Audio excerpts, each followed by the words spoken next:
Hi everybody, I'm Paul from Pool Supplies Canada.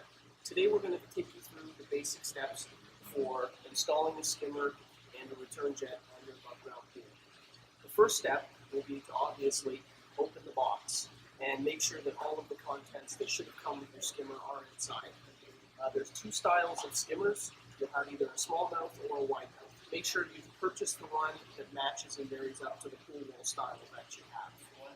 There's three main reasons why you would end up needing to install a skimmer on your above ground pool. One is if obviously you're building a new pool.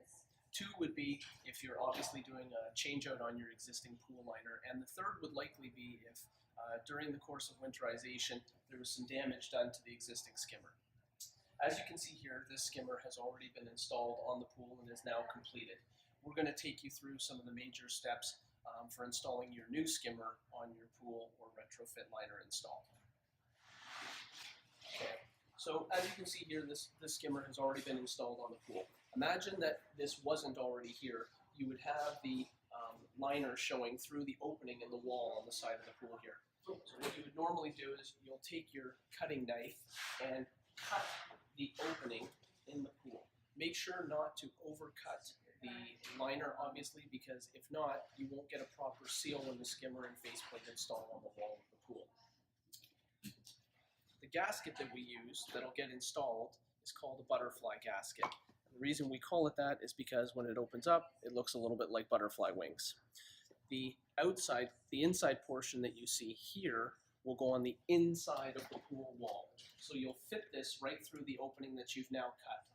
And you'll have the other piece on the outside of the pool wall for the skimmer to then install up against. The faceplate gets placed on the inside wall of the pool and married up against the skimmer opening, as you can see here.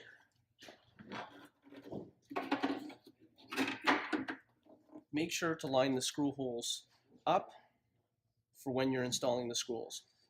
Install the 4 corner screws first, and then install alternating screws up and down, making sure to apply equal pressure to the screws as you install them.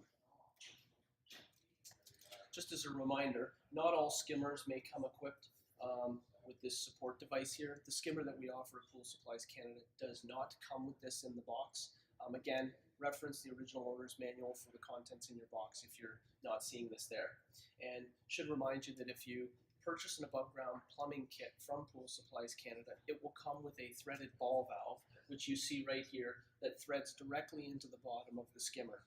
If you don't have that, you'll likely be using the fitting that's provided in the box by the manufacturer that threads into the bottom of the skimmer, and you'll then attach your hose with a barbed clamp. As you can see here, this pool has actually been installed with a return jet light. For a basic return jet install, you're going to have your return jet as you see here. Make sure to remove the rear portion of the return jet first before attempting to install it. Make sure to take the plastic and rubber gasket off of the rear, leaving one rubber gasket still on the back. Then what you'll do is take your knife, you'll make a small X cutout in the circle in the wall that's already provided. Make sure again not to overcut. You'll take your return jet, putting it through that wall opening. Any excess liner that comes through after you've pushed the return jet through can simply be trimmed off again with your knife blade.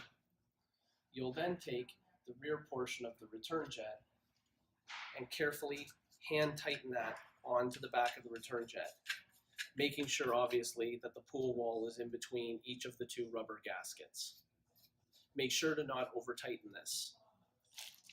In the above ground pool plumbing kit provided by Pool Supplies Canada, you'll have a second threaded ball valve which will be provided, which you will then thread into the rear of this return jet. If you don't have that plumbing kit, you'll again likely use the manufacturer's provided threaded adapter.